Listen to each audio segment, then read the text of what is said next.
চাঁপাইনবাবগঞ্জের গোমস্তাপুরের খানপাড়া গ্রামের জাকির খান দীর্ঘদিন ভুগছেন ডায়াবেটিসে।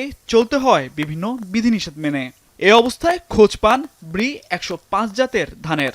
ডায়াবেটিস নিয়ন্ত্রণে রাখতে সহায়ক বলে 3 বিঘা জমিতে শুরু করেন এই ধানের আবাদ। জাকির খান জানান, কৃষি বিভাগের পরামর্শে এই ধানের পরীক্ষামূলক চাষাবাদ শুরু করেন তিনি। প্রতি বিঘা ধান রোপণে খরচ হয়েছে 14 থেকে 15,000 টাকা। আর প্রতি বিঘায় উৎপাদিত 28 মণ ধান থেকে পাওয়া যায় 700 কেজি চাল।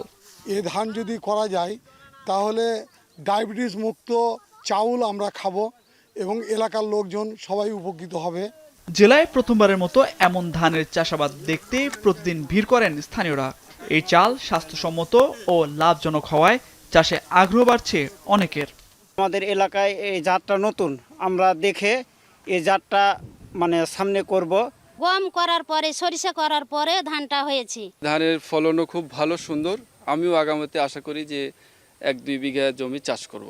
কৃষি বিভাগ বলছে, ব্রি ইনস্টিটিউটের গবেষণায় দেখা গেছে এই ধানের জিআই 55 এর নিচে পাওয়া গেছে। এই চালে শর্করার পরিমাণ কম থাকায় ডায়াবেটিস রোগীদের জন্য উপযোগী খাবার। এবছর দেখা যাচ্ছে পার হেক্টরে 7.5 থেকে 8 টনের মতো ফলন হয়েছে এবং আশা করা যাচ্ছে সামনের বছরে, এবং যেহেতু ডায়াবেটিক রোগী দিন দিন বাংলাদেশে বেড়ে যাচ্ছে, এই ধানের আবাদও দিন দিন বৃদ্ধি পাবে এবং কৃষক পর্যায়ে এটার জনপ্রিয়তা হবে। নতুন প্রজাতির এই চাল বাজারে কেজি প্রতি বিক্রি হচ্ছে 100 থেকে 110 টাকা। যদি দাম এমনই থাকে তবে ভালো পরিমাণ লাভ করা সম্ভব বলছেন চাষিরা। এখন চাঁপাইনবাবগঞ্জ।